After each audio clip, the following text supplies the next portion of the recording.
నమస్తే, welcome to our channel. ప్రస్తుతం అంతా ఉన్నారు ఆధ్యాత్మికవేత్త, జ్యోతిష్య బ్రహ్మ, వినూత్న శిరోమణి బిరుదాంకితులు, 40 సంవత్సరాలకు పైగా ఆస్ట్రాలజీలో ఎంతో అనుభవం కలిగిన డాక్టర్ జంధ్యాల శాస్త్రి గారు. నమస్కారం గురువుగారు.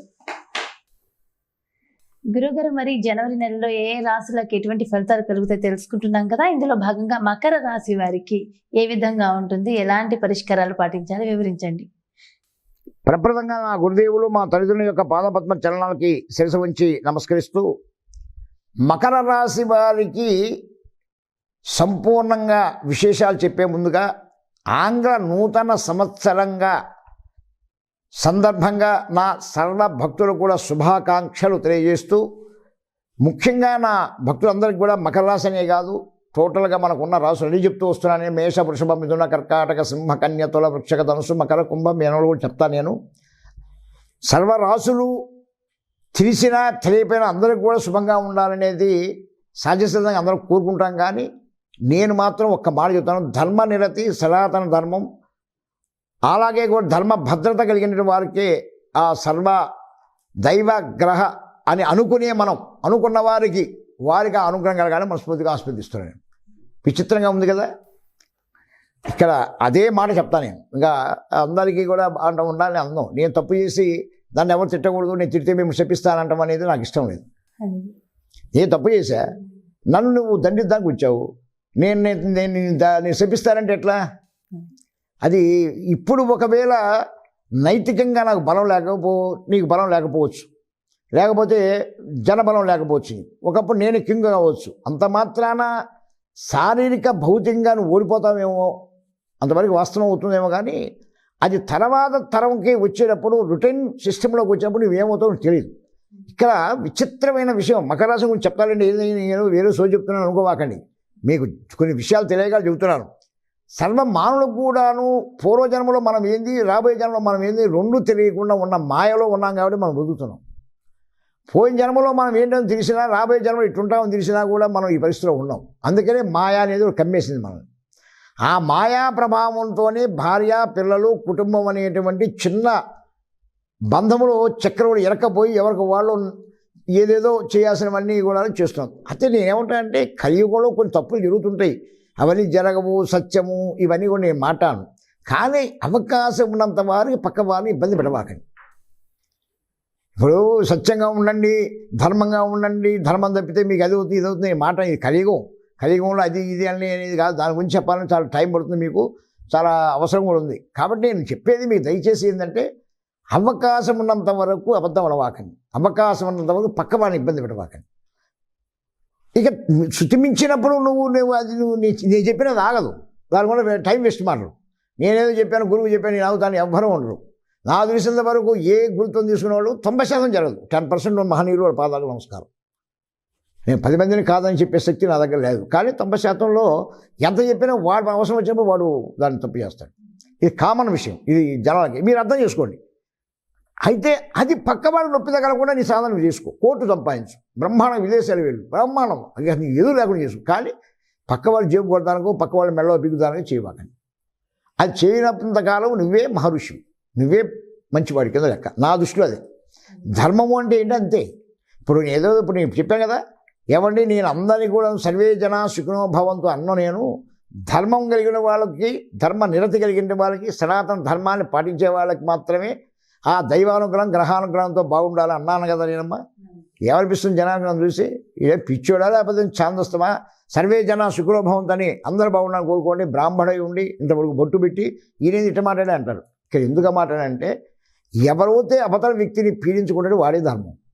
ఈ కాలంలో ధర్మం అంటే ఏదో కొత్తగా సత్యాలు ఇచ్చిందిలాగా కుట్ట పట్టుకొని కర్ర పట్టుకొని శ్మశానంలో జరగబల్లా నువ్వు.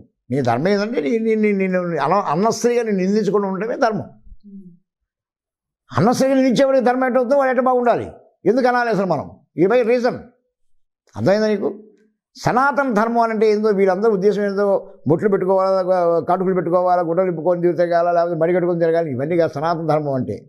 సనాతనలో ఏం చెప్పింది ధర్మాల గురించి అనేది మొదలు యోచించండి. పక్కవాడిని బాధ పెట్టకుండా ఉంటే సనాతన ధర్మం చెప్పిన నీతి, ఇంకేమీ లేదు దాంట్లో, పరమనీతి. అదొక్కటి మీరు పాటించండి. సర్వరాశులు కూడా బాగానే ఉంటాయి. నేను చెప్పబోలేదు, ఆటోమేటిక్గా బాగానే ఉంటాయి. నేను చెప్తే మీకు బాగుండేది ఏంది, బాగలేకపోయేది ఏంది, ఇదంతా ఊరక మేము ఇక్కడ కూర్చొని ఊరకు ఉండకూడదు కాబట్టి మిమ్మల్ని ఏదో ఆయుష్మాన్ భవానో శ్రీమాత్రే నమనమో సర్వం అమ్మవారు నేను అనుగ్రహం కలిగిస్తుందనో ఏదో చెప్తుంటాం మనం, ఏదో ఒకటి చెప్పకపోతే బాగుండదు కదా, పొట్ట కూసుకోవడం భగవతి వేషం అన్నట్టుగా అవి కొంచెం నాకు నాట్ ఇంట్రెస్టెడ్. మీ డాక్టర్ జంజాల శాస్త్రి మీ ప్రాక్టికల్, మీ డాక్టర్ జంజాల శాస్త్రి. అలాగే 1/1/2021 7తో ప్రారంభమవుతుంది. 2/1/2021 కూడా న్యూమరాలజీ ప్రకారం కూడా సంఖ్యాశాస్త్ర ప్రకారం కూడా శని భగవానుతో ప్రారంభమవుతుంది. రాబోయేటువంటి 2021 సంవత్సరం గుర్తుపెట్టుకోండి, వినండి, చూడండి, కరండి.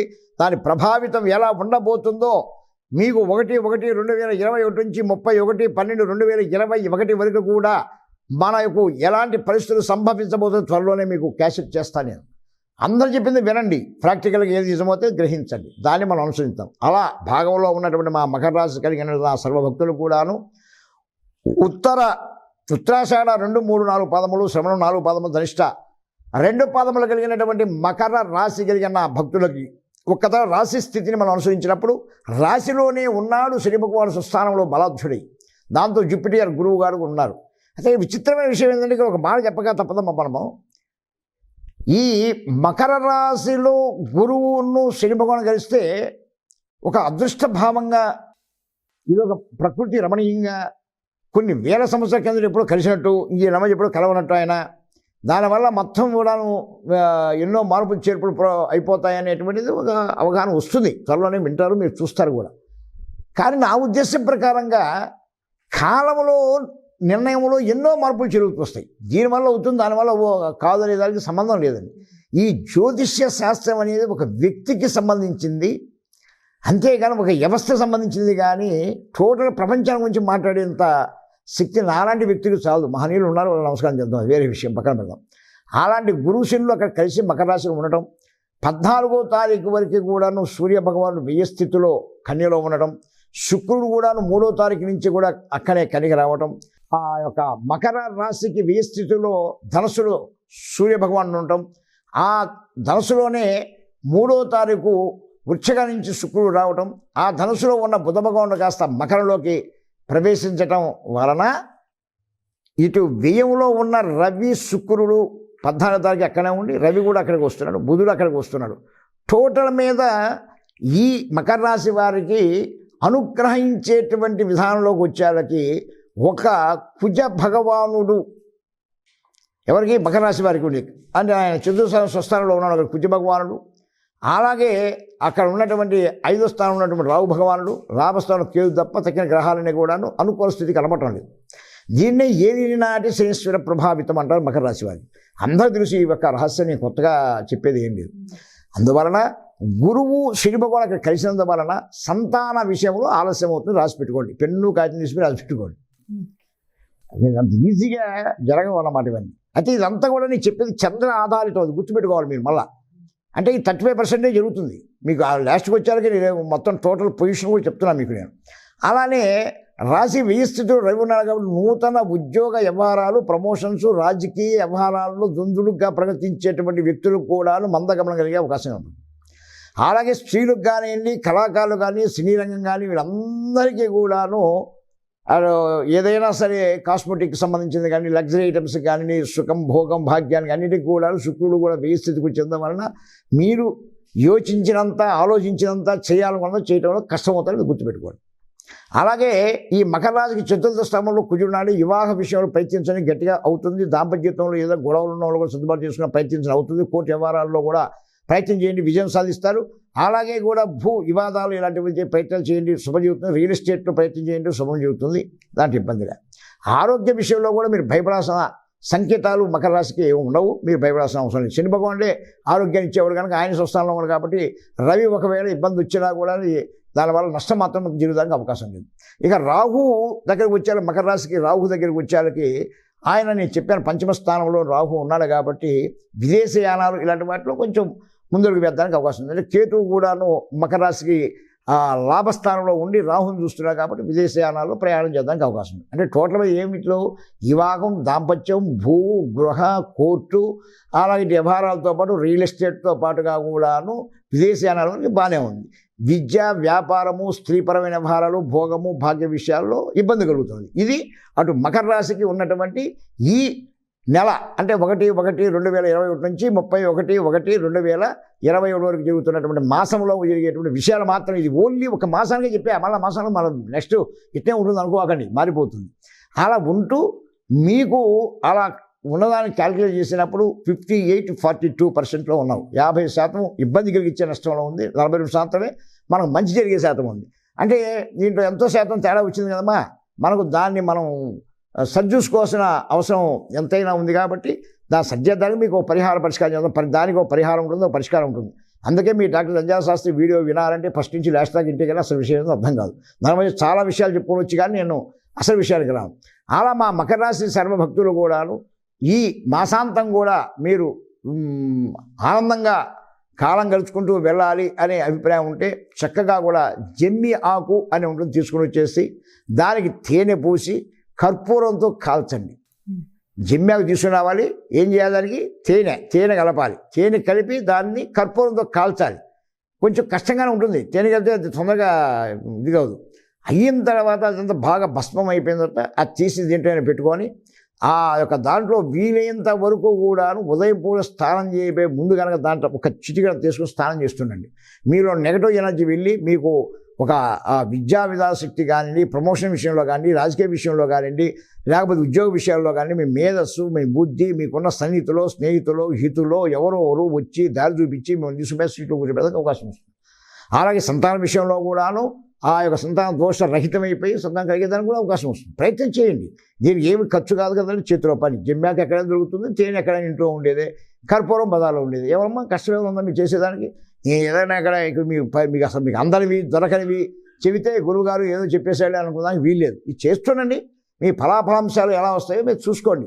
వివాదాస్పదమైన వివరాలని రాకుండా ఉండేదాని కోసమే చెప్పినటువంటి విషయాన్ని మా మకర రాశి సర్వభక్తులు గుర్తుపెట్టుకొని యథాప్రకారం నేను చెప్పిన గ్రహం మూలం సర్వం జగత్తును తెలుసుకొని ఆ తర్వాత కూడా శనీశ్వరుని కులుద్దానికి ప్రయత్నిస్తూ ఎప్పుడు విశ్వాసం ఆశయంతో ముందుకు నడుస్తూ తల్లిదండ్రులకు ఎప్పుడు మనస్ఫూర్తిగా కూడా మాతృదేవోభావ పితృదేవ నమస్కారం చేసుకుంటూ ఆ తర్వాత ఆ తల్లిదండ్రులని కూడాను సంస్కారంతో నేర్పాలి. ఇందాక సంస్కారం గురించి అదే చెప్పింది, పక్వాన బాధ పెట్టకుండా ఉంటేనే సంస్కారం. సంస్కారం ఉంటేనే ధర్మం, ధర్మం అంటేనే ధర్మ నేర్తి, ధర్మం అంటేనే ధర్మభద్ర, ధర్మం సనాతన ధర్మం. అంతా దాంట్లోనే లిమిట్ అయి ఉంటుంది అన్నమాట. అది తల్లిదండ్రులే నేర్పుకుంటూ రావాలని తెలియజేస్తూ మూఢనమ్మకాల జోలికి పోకుండా ఉండండి. శాస్త్రాన్ని అపాసం చేయవాకండి. మీరు కొంత నేను చెప్పినటువంటి కృషి చేయండి. ఏంటి ఇప్పుడు నేను చెప్పిన కృషి చేయడం అంటే పని చేయడం కాదు, ఇప్పుడు చెప్పిన పరిహారాలు పాలించడం కృషి. దీంట్లో కృషి అన్నమాట. చేయండి. ఆవుకి అదృష్టం కలిసి వచ్చిందంటే మీరు చేసే పనుల విజయం తప్పక సాధిస్తారని ఆత్మవిశ్వాసంతో మీకు చెప్పా.